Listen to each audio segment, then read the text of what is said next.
Yeah, so I'll kind of tie two things together that I think are super important. Number one is shifting your focus from income to impact. That was the big shift for me. That was the pivotal moment for me that changed everything. I had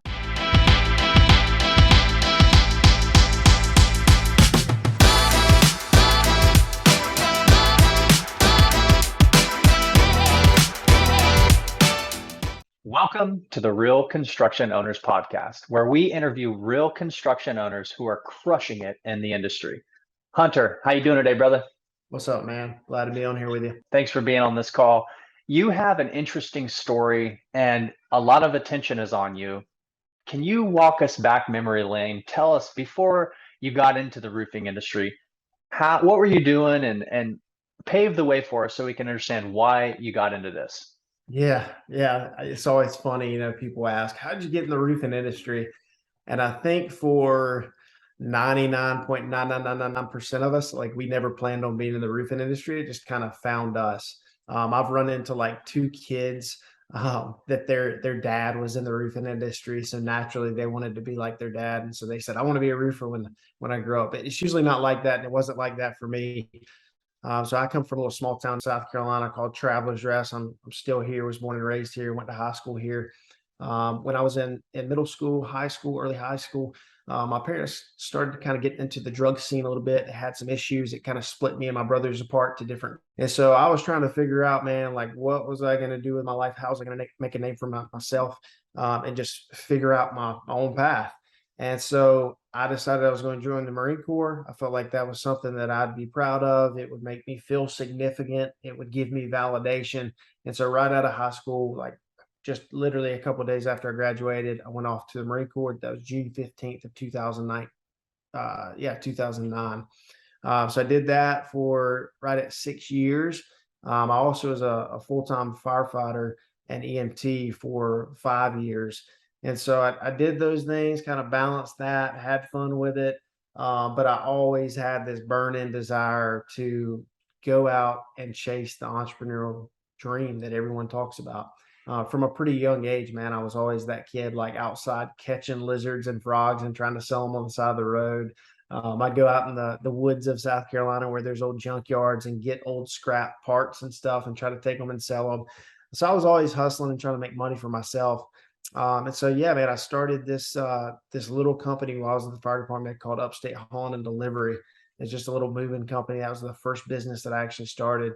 Did real good with it the first year. It grew really fast, and I just continued to evolve and was trying to figure out what was next, what was next, what was next. And I caught a lot of hate from people, my friends, from even family members saying, "Oh, you just move on too fast. You don't commit to anything long enough," which is in a way true. I probably could have stuck and been more committed to some of those things, but I was always looking for what was the next thing that I could make more money faster, impact more people, grow a bigger team. And so continue to evolve. And I finally left the fire department. I started a marketing agency. I figured if I could learn how to market, then I could grow any business. So I focused on that for a year.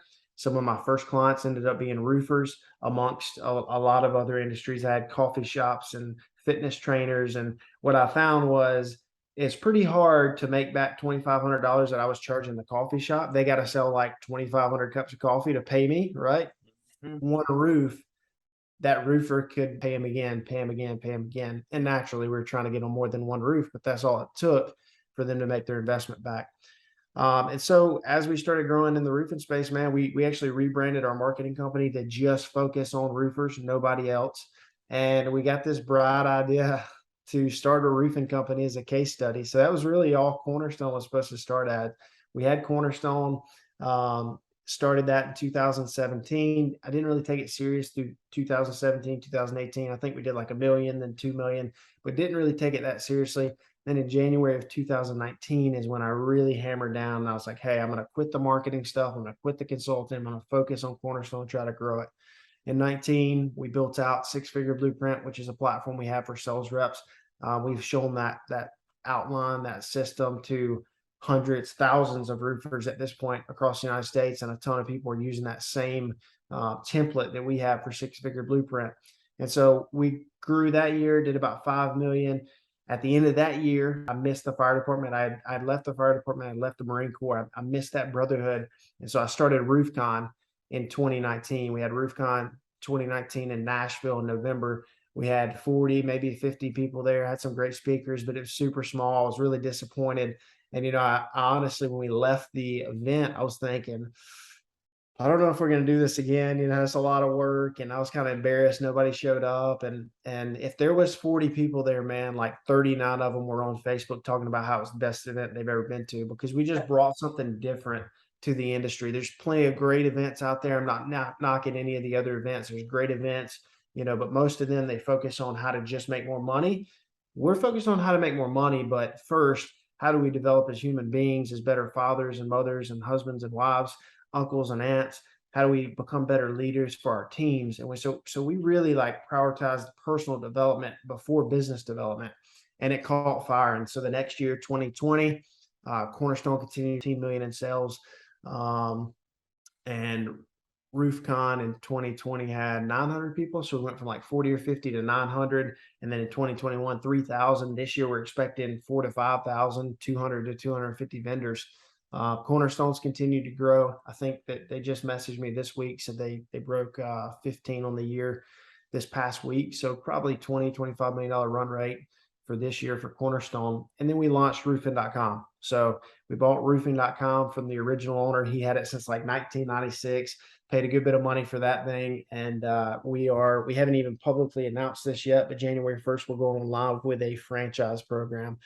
So we have, a lot of people that are new to the industry that don't know anything about roofing that come in and basically buy a business in a box. We say, hey, this is how you scale from 0 to 10 million in your market and dominate your space. And they get to leverage all of our credibility, all of our branding, all of our videos, all of our experience. They get our training, our systems and processes. So it's super valuable. And there's a small royalty naturally that they pay with the franchise, but we're able to make that up in so many ways that it usually makes sense. So much sense that there's a lot of roofers we already have that have heard about it that are reaching out, like current privately owned roofing companies that are reaching out, interested in switching over to the franchise model and taking on our brand, so they have that credibility of roofing.com. So yeah, man, that's kind of been the journey for me. A lot of fun. You probably know about Revolt. We have a mastermind called Revolt. The whole concept is the revolt against average. How do we become better in mind, body, and legacy? And we're always challenging our members to really stretch their mind, push their body, and grow their legacy. And so we've done, oh, dude, I don't even know how many retreats at this point, a ton of retreats, and have worked with hundreds, maybe thousands at this point of business owners. And we do these free retreats. Like we bring people in, and it's kind of funny because you've heard the saying, like, there's nothing in life actually free. Everything has a cost. No, man, like it's actually free. Like we have a ton of people that would tell you, I pay for the food, I pay for all the apparel when you come out, I pay for all the trainers to come. Like you just come and it's free. And I just know that we're going to see a payoff eventually. And we always do. People end up coming to our events, people join our masterminds, all of that. It's just our way of giving back to the community. And we have thought about slowing it down or stopping it just because it's so exhausting, like mentally, physically, dude. Because I mean, we're pouring into these guys for 3-4 days, Yeah. and it's mentally exhausting. But we actually, like, probably April, kind of came to the decision we were going to stop. And then about 3 months into that decision, we hadn't done any. We said, man, we got to do it. Like people just kept reaching out to us, asking for retreats. I mean, I get messages every week like, hey, when's the next retreat? When's the next retreat? We have people that have come to one, want to come back to another, and we just know it makes an impact. So we feel like it's kind of our duty. And, my life mission statement is really summed up into this one sentence. And it's that I want to develop millions of leaders who go on to impact the lives of billions. And so it's in alignment with my mission statement, right? Like it's what I want to do. I want to impact millions of people. And so if I can do that, I know that they can impact millions of people, which becomes billions of people. So yeah, man, we're still cranking along with the retreats. We've got one October 13th through the 16th. We've got another one in December. A lot of fun. The last one we had a few weeks ago in August was the first one that I didn't personally run. We had someone else run the entire thing. I dropped in. It's like 2 hours from my house, so I rode up there the second night and hung out. They do like a fireside chat, little bonfire. I rode up there, shook hands, met the people, but I didn't run any of the sessions. So it was really cool to see that evolution of people that have been a part of it and been training and helping as sidekicks now take over the head role and be able to impact the people that are coming to the retreats. So that's a real long-winded. Yeah. There's so much to unpack though. You have a business, you're still crushing it in your business. The law of reciprocity, where you're giving to the industry, you're providing value, and in return, it's booming in a whole separate entity of a business, roofing.com and RoofCon and your mastermind Revolt, because of all the value you're providing. The rule is the more value you provide, the more you receive, right? Yeah. And I'm curious, with all that you're doing, what would you say for the contractors who are listening? What is your best success secret to having your business continue to grow the way it's growing, even though you have all these other things that you're working on? Yeah, so I'll kind of tie two things together that I think are super important. Number one is shifting your focus from income to impact.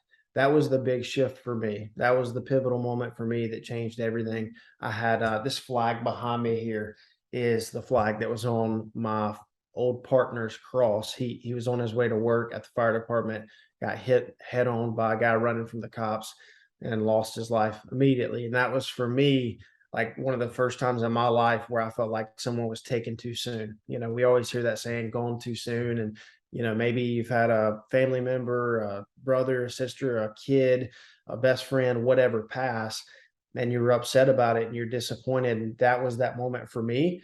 But for me, I just looked at it as how do I turn this into a positive? How do I turn devastation into opportunity? And so for me, it was I have to make every single day count, every day count, because not everybody gets that chance. Jordan didn't get that chance. He was 30 years old, beautiful wife, brand new daughter, 4 months old, and he doesn't get that chance. So now I have to continue on his legacy and I have to continue pushing hard to make sure that I impact people. And so for me, it was a shift from income. When I was 20 years old, dude, all I was focused on was I'm going to be a millionaire by 30. I'm going to be a millionaire by 30. That's all I cared about. That's what I wanted because I had a lot of people to prove wrong. A lot of people that I thought I was going to turn out like my parents and go down the road of drugs. I just wanted to prove them wrong. I wanted the money. I wanted the freedom. I wanted to prove them wrong. But eventually that shifted to how do I impact a million people? And that got me to the million and well beyond, way faster than focusing on the money. But I could have never done that without, this is number two, the right team around me. And this is almost just as important as number one. I think you need to focus on impact over income first, because then you will attract the right tribe to come work with you. You'll attract people that maybe are willing to make a little bit less money right now to be a part of something, to be a part of movement, to be a part of something that makes an impact than they would go work at a job where they're miserable making more money. So having the right team is everything, man. I'm not the smartest guy in the room ever. And that's the one good thing. The one thing I'm really good at is putting smart people around me, good people around me to help me build these things. I cast the vision and then try to empower them to do their best to help us get there. That's awesome. Impact over income and bringing the right people on board. Two crucial tips for our contractors listening to grow their business. I was like you, chasing the money, but then once you get there, you're like, okay, now I need to focus on loving the people instead of loving the money. And Yeah. curious, what's an expensive lesson that you have made in business that was painful? Oh, dude, that is a long list. Go, bring it to me. Give it to us. I'm talking one that was very painful. Um, Man, If you haven't already listened to Jonathan Sherwood's episode, oh my God, that'll make you cringe what he went through. I, I haven't heard that one. I have a couple, that come to mind, several that come to mind. And really the I think the two different types are where I've lost people that were close to me, whether they're friends or team members or whatever. They went on to do something else and I lost them. That's always super painful, even if you blossom afterwards. I can honestly say, man, every single time someone has left our organization, whether they did it on good terms or bad terms, we've always blossomed. We've always gotten bigger and better from it. And I think that's super important to go into it with that mindset, because it always sucks when you know someone's going to leave or you got to fire somebody or whatever. You're worried about, well, how are we going to make up for that revenue, or how are we going to fix this problem? You'll figure it out. Like, you are the entrepreneur, you are the core, you are the nucleus. You'll figure it out. You just got to put your head down, keep a positive attitude, and you'll get it. The other side is, number one's people. The other side is money. Like, where do you lose a lot of money? And I've had several of those. I mean, last year I had a new mastermind concept that I tried out. Basically, it was Revolt, just like Revolt. Revolt is all virtual. We have an app that's going to be dropping in the next 30 days for all of our members. Super excited about that. But we had a different concept that was local. We went out, we found a space about 10,000 square feet, and we built it out. Jiu-jitsu mats, all new floors, fixed the walls, all the sheetrock was jacked up, painted, built furniture. Oh my God, it sounds like Mr. Beast. Oh, dude, it was insane. Like, hundreds of thousands of dollars. We had all kind of gym equipment, all Rogue, nice stuff, and it just didn't work out, man. Like, I'm in a small market, and we said from the beginning, like, hey, if we can prove it in this market, we can prove it in any market. So our goal was to sell 100 members at $10,000 a piece. And we're just in a smaller market, not as big of an entrepreneurial market. It just didn't work out like I wanted. So lost a lot of money on that. And you could say, hey, maybe I didn't do enough market research, whatever, but it's just part of the game. Like, you got to take your L's just like you take your W's.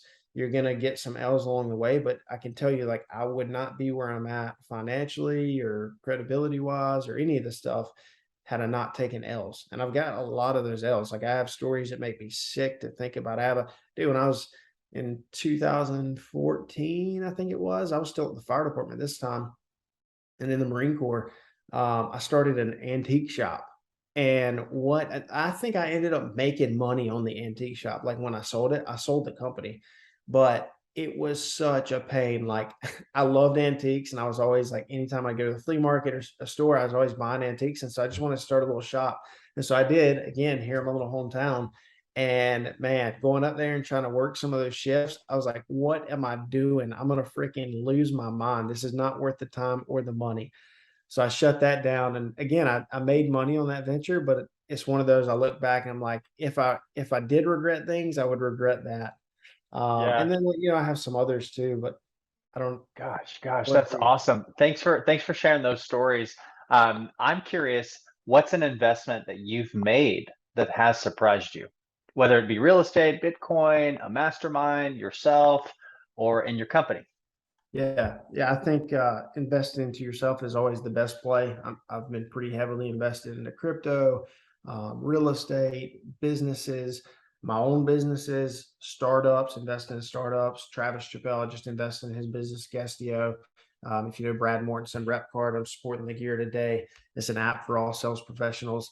I invested in his business last year. So, all of that's great, but I think investing into yourself, going to conferences, joining masterminds, paying for coaching and consulting, potentially giving up some equity, from one of your businesses to get the right people on board. That's something that I've just now started exploring, honestly. Like, I've got proposals coming in from two different people that I'm looking at partnering with on a couple of my companies.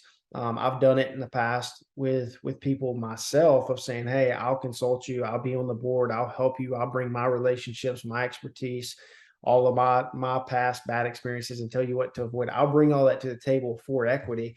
And now I finally shifted into the mode of, hey, I'm going to do that with other people and let them have a peace of mind just to get them on the team. So I think investing into yourself is always the best bet, man. I mean, I've been to the point where after the fire department, I had probably 60 grand saved. And I had some other stuff, some other assets, maybe 100, 150 grand total in assets. But I blew through all of the cash in the first year trying to figure it out, buying courses, going to events, joining masterminds. And I'll never forget the day before an event in Orlando. I was headed down to Orlando for an event I paid for. And my wife came to me and was like, hey, we need to pay these credit card bills. I was like, okay, pay them. She's like, well, we don't have any money to pay them. And I was like, what? Like, this was super naive of me. I think it's super important that you look at your money, even if you're in a bad spot and you're nervous and you don't want to, daily, weekly, at least look at your money, like know where you're at. Let that be a pain point to drive you to make you want to do better. Because I had no clue, right? I had no clue. And she's like, we don't have the money. And I'm like, well, how much do we owe? 22 grand. I was like, oh my gosh, dude. At this point, I was like, I'm not going back to the fire department. Like, I got too much of an ego, too much pride for that. I'm not going back to the fire department. I got to figure it out. So it was a pain point, man. It put my back in the wall, and I sat there and I was like, man, am I going to go to this event in Florida? Like, I don't need to spend any more money if, we're already $22,000 in debt. And I sat there and I thought about it, and I thought, I can't I can't lose. Like, if I continue to meet the right people, and you could always say, like, anyone from any event I've been to has helped steer me in some way, just a little bit, even if it was a little pivot to get me to this point where I've had an exit for millions and millions of dollars, to where I've built companies that are worth tens of millions of dollars. All of those people helped me. I give a lot of credit. I just wrote a book. It's coming out maybe in like 2 weeks on ebook, and then it'll be printed for RoofCon. We're going to give it away at RoofCon. But I give some credit in my book to a lady named Sue Spakowski. Sue is an older lady. She's probably in her 60s, from New Jersey. Her husband is rich. Me and my wife's first anniversary, not wedding anniversary, dating anniversary, way back in the day, like 2012, I guess. We went to a hibachi restaurant, the ones where you sit around the hibachi grill, Yep. and they just put you beside random people. So it's me and Maggie, and then they put Rich and Sue beside us. We strike up a conversation, start talking to them. Their son had just moved down here to Greenville, so they were coming to visit him. And she's telling me about all this stuff she's doing online and marketing and yada, yada, yada. So we friend each other on Facebook. About a year later, I see her make a post with screenshots of the money she's making. I'm like, damn, I should check that out, right? So I message her. I'm like, hey, Sue, I don't know if you remember me, but I'm interested in hearing about it. I end up getting into it, taking the same training she had taken, making a ton of money. And that led me to leaving the fire department. It led me to learning marketing, which led me to Cornerstone, which led me to RoofCon or Roofing.com, Revolt, and all those things from one relationship at a sushi restaurant. I literally don't know that I would be here right now where I'm at without that one conversation at a sushi restaurant or a hibachi restaurant. That's beautiful. So you got out of your comfort zone, you approached a new conversation. From there, you joined some type of mastermind or you invested in yourself. And from Yep. that investment, it opened up so many doors. That's awesome. Yep. Now, what is your role at your current company? We interviewed a new salesperson yesterday, and our chief revenue officer introduced me as the chief toilet cleaner. So I guess I've been promoted to the chief toilet cleaner. Now, for me, man, like a serious goal for me in this next season of life, this next 12 months, is to remove myself from the CEO role of all the companies and put someone in place that is better at the day to day than me, and that has some experience in growing an event, that has experience in growing a mastermind, that has experience in growing a franchise. Let me focus on developing leadership, casting vision, and the things that I'm good at, because that is what I'm good at. I'm good at networking. I go out and I speak a lot. I'm headed out here in a couple hours to go speak, and so I enjoy that stuff. I feel like that's where God's gifted me, and I think I need to live in my gift. So I'm trying to get out of the day to day to day and get more into where I'm strong. I ask you that question because I'm also the CEO of the company and I'm trying to find a way out and Yeah, replace myself. So thanks for that nugget right there. for Curious, sure. what's the best process in your business that you're most proud of? Hmm, that's a good one because there's multiple businesses. Um, Talking to contractors here. with contractors. Yeah, so I think automation on the back end of your sales process is so important. So like that's one reason I invested in RepCard, and I believe in it so much, and I preach it all the time. Is for your sales reps, they're sales reps. I'm naturally like a sales guy, so I get it. You get a ton of stuff going on, and you forget to follow up with people. You forget to do what you said you were going to do. Something like RepCard, there's plenty of systems out there. They automate that for you. So, building out text campaigns so that when you go to the door, you talk to the homeowner and you say, hey, I'll follow up in 2 weeks. I know you're busy right now. You're going out of town, whatever. You can set it and forget it. Literally, I can in RepCard, I can build a funnel specific to that customer, specific to the offer they want: solar, pest control, roofing, painting, doesn't matter. You can build it out with a call to action, with a video talking about your services, with a bio. You have your own personal reviews. All of that there is there for your own little funnel. And I can build that out in 26 seconds is the number that I have on average getting it done. So less than 30 seconds. And so I think it's super important for contractors to have a process like that, to make it easier on your sales rep, to make the production process easier on your customer. Like, how do you communicate with them effectively? Make sure that they know when you're coming, what time you're going to be there, what color they want, letting them pick colors. Make sure you're getting a letter of satisfaction at the end of it and that they're happy and you're able to collect money. I think all of those small little things are so important. And then obviously always setting proper expectations on the front end, like just being extremely honest. Maybe even some would consider it too honest with people. Like, hey, look, if you're looking for a company that's going to come out and get every single nail out of your yard and bushes and mulch, there's not one out there that can do it, including us, right? It's just not going to happen. There's going to be a nail somewhere. 50,000 nails are coming up. There's going to be a nail somewhere.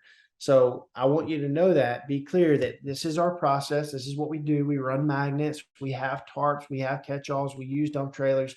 We'll magnet it 20 times, whatever your process is, 3 times, but there's still going to be some nails. Just know that. And when you set proper expectations, man, people are usually pretty cool. Nice. Regarding your construction company, how are you scaling your business? Last I checked, you had multiple offices. You have the 6-figure blueprint, which automates your training. How are you continue to scale your company, going from 10 to 15 to 20 and beyond? Yeah, going back to kind of the beginning is number one, putting the right people in place, just the right teams. In 2021, January 1st of 2021, I appointed a new CEO of Cornerstone Construction when I still owned it. We ended up selling the company right after that, and Walker was already the CEO. We brought in some other C-level team members as well to help us grow. We had opened up Little Rock, super cool. Like, Little Rock this month has been in business 2 years since we opened that branch, and they're smoking it. They might have already done over 10 million for the year. If not, they're right there closing in on it. They're for sure going to break 10 million on the year. And so it just kind of goes to show, like, what we preach, what we teach with our training, it's not BS. Like, it's not made up. It's the real deal. We used it personally. Greenville to grow it to a $10 million market, Little Rock to grow it to a $10 million market. You know, we have dozens and dozens and dozens of Revolt members who have done the exact same thing. We have a client, great success story with them. They started with us last year, $5 million. This year, they've already broke. They texted me last week and said they broke 16 million, I think. So they think they're going to do 25 to 30 this year. And so it's just cool to see people take the framework, make it their own, and actually implement it. Because that's the thing, man. It's like, we can make the best training in the world. We could give you 6-figure blueprint, which we don't, because 6-figure blueprint has to be custom to you and your offer and your mission and your core values. But we'll give you the framework and show you what to do. And at the end of this, I can give you a link where people can go and kind of get an idea of what that is for free. But I think it's super important that you build it out and then you implement it. For us, we've seen sales reps come in off the street, zero experience, and be able to make 6 figures. So we know it works. It's just, is this specific guy going to put in the work and make it happen? Love it. Love it. Now let's talk a little bit about how you sold the company, what happened with the whole solar situation.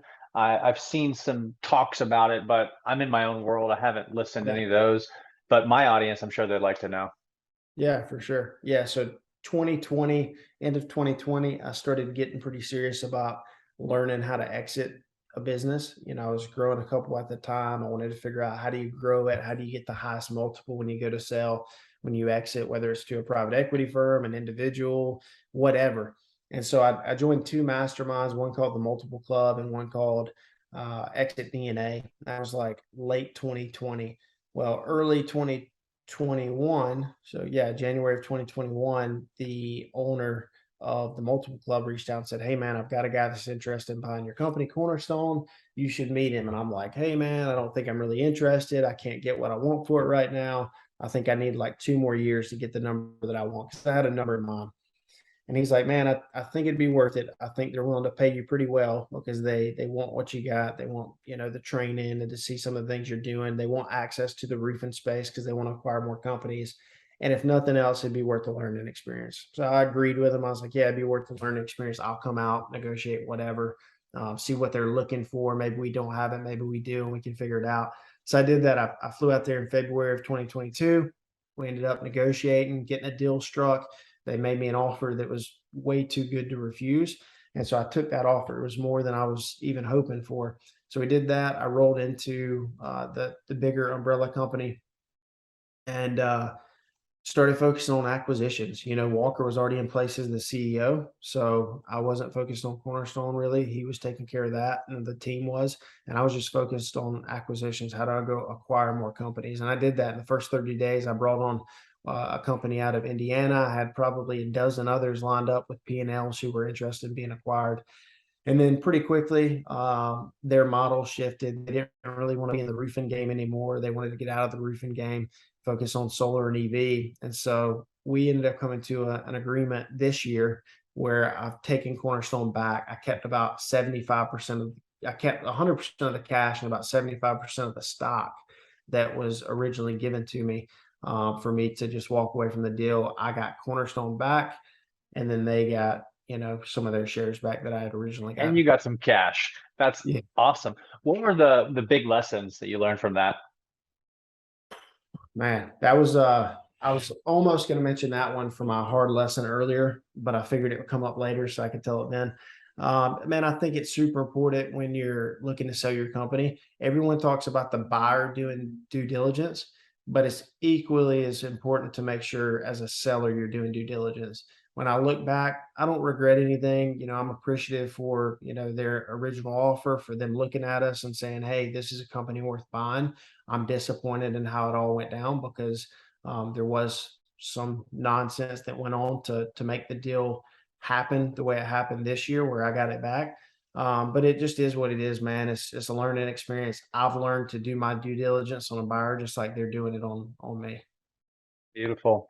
Now, you've got a lot that you're working on, and I personally can vouch for what you're promoting because I've been to several of your events and I have implemented the six-figure blueprint. So if you're a contractor looking to grow your business and you want the blueprint, you want the strategies, the tools, and the templates, Hunter is a great resource. Hunter, how can somebody reach out to you? And do we have a special offer for our audience? Yeah, so I kind of told you about the retreats and everything we do. Anybody watching, of course, is welcome to come to the retreat if you're a business owner and you're interested in growing your business. The one thing we ask for our retreats, though, is that you go all in and you trust the process.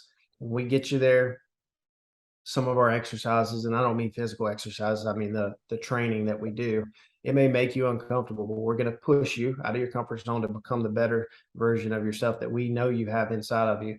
So I'd encourage you to come to one of our retreats. You could go to werevolt.com and apply for that. Maybe werevolt.com/app for the actual application to come to that. We have the outline. We have a lot of different stuff. I can give you a phone number. I'll just drop my phone number. And if you're interested in getting the outline, if you want to come to retreat, any of that stuff, you could just text my number. It's 864-361-3168. Again, it's 864-361-3168, and we'll take care of you. And if, I don't know when people will be listening to this. I don't know when it's going to be published. You know when it'll be published? Next couple of weeks. Okay. If you listen to this before RoofCon, November 6th through the 8th, 2022, if you want to come to RoofCon, we'll do 15% off. Just text that number, tell us you listen to Justin's podcast. We'll give you 15% off tickets to RoofCon. Man, this has been a blast. You delivered. I appreciate your time today. Keep crushing it, brother. Appreciate you, man.